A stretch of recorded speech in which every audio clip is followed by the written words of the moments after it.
Salut à tous, ici Frédéric Morel. Bienvenue sur ma chaîne dédiée à la science et aux découvertes scientifiques.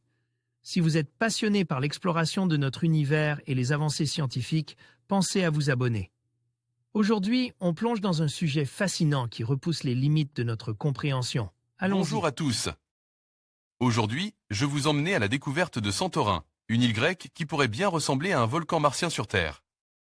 Dans cette vidéo, nous allons explorer les paysages époustouflants de cette île, ses formations géologiques uniques et l'histoire fascinante de son volcanisme.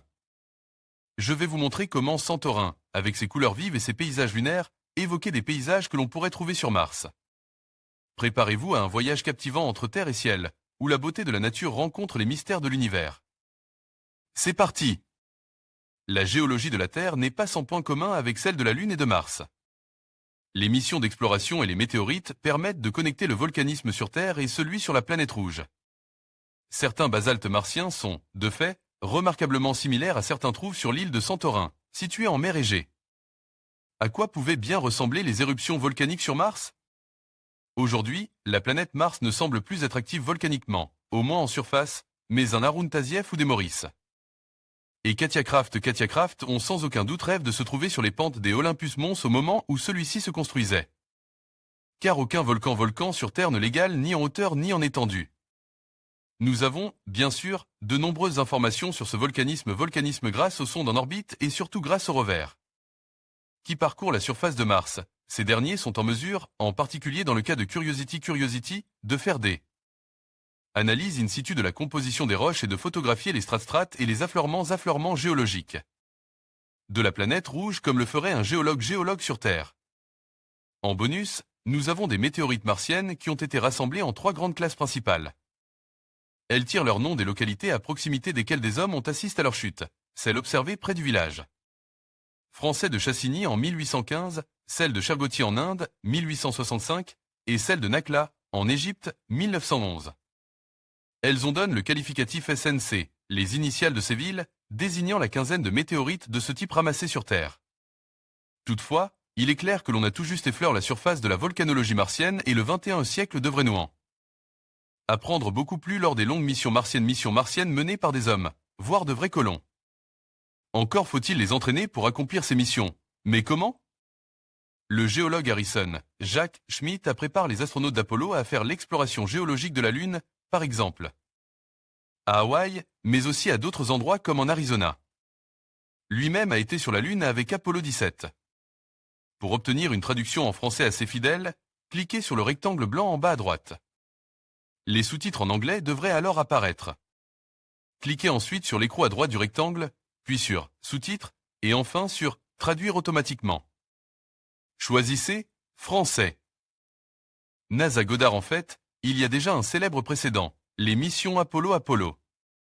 Déjà, depuis le milieu des années 1960, les astronautes se préparaient à explorer la géologie lunaire comme l'auraient fait des géologues dans des lieux sur Terre qui faisaient penser à ce que l'on croyait savoir de la Lune à l'époque, c'est-à-dire les zones volcaniques en Islande et à Hawaï.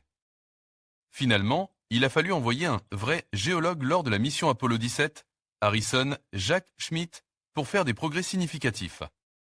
Des basaltes analogues aux chergotites martiennes.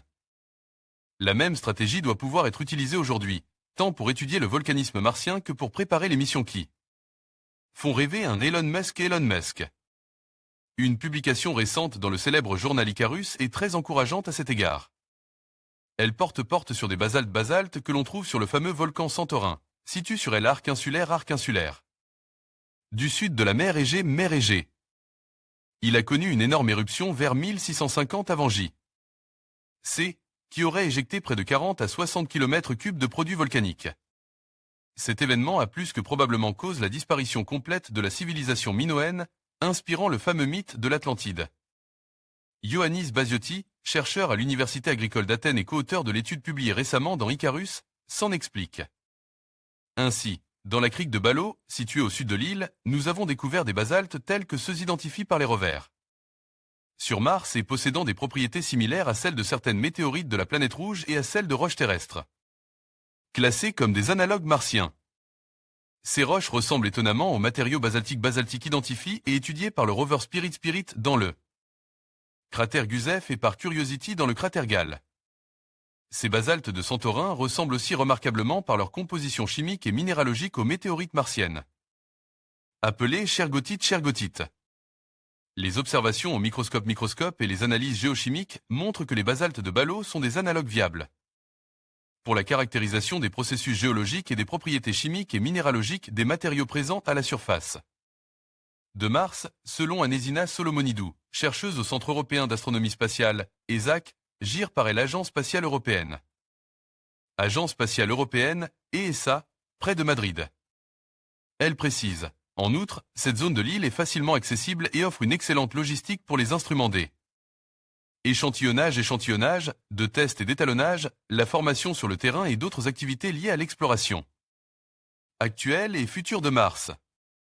C'est d'autant plus intéressant que, comme l'explique Ioannis Basiotti, les basaltes de ces criques et d'autres, semblables à ceux que nous avons également trouvent dans 2 régions du nord-est de Santorin, sont assez abondants, de sorte qu'ils peuvent servir de ressources accessibles et peu coûteuses pour des expériences, au lieu des shergottites rares et chères récoltées sur Terre, ou de matériel prépare avec soin à partir de mélanges synthétiques. Santorin, tout comme l'île de Inga Tongaga AAP, est donc probablement devenu un volcan laboratoire pour l'étude et la colonisation de Mars. Nea Kameni est le nom du volcan actif qui fait encore parfois des éruptions dans la caldeira volcanique de Santorin. Avis Studio Vidéo. En conclusion, Santorin, avec ses paysages lunaires et ses formations géologiques uniques, évoquait indéniablement l'idée d'un volcan martien sur Terre. Ses éruptions passées et son histoire géologique fascinante nous rappellent que notre planète partage des caractéristiques étonnantes avec d'autres corps célestes. En explorant Santorin, nous ne découvrons pas seulement une destination touristique, mais aussi un véritable laboratoire naturel qui nous aide à mieux comprendre les volcans et les processus géologiques, tant sur Terre que sur Mars. Merci de nous avoir accompagnés dans cette exploration captivante.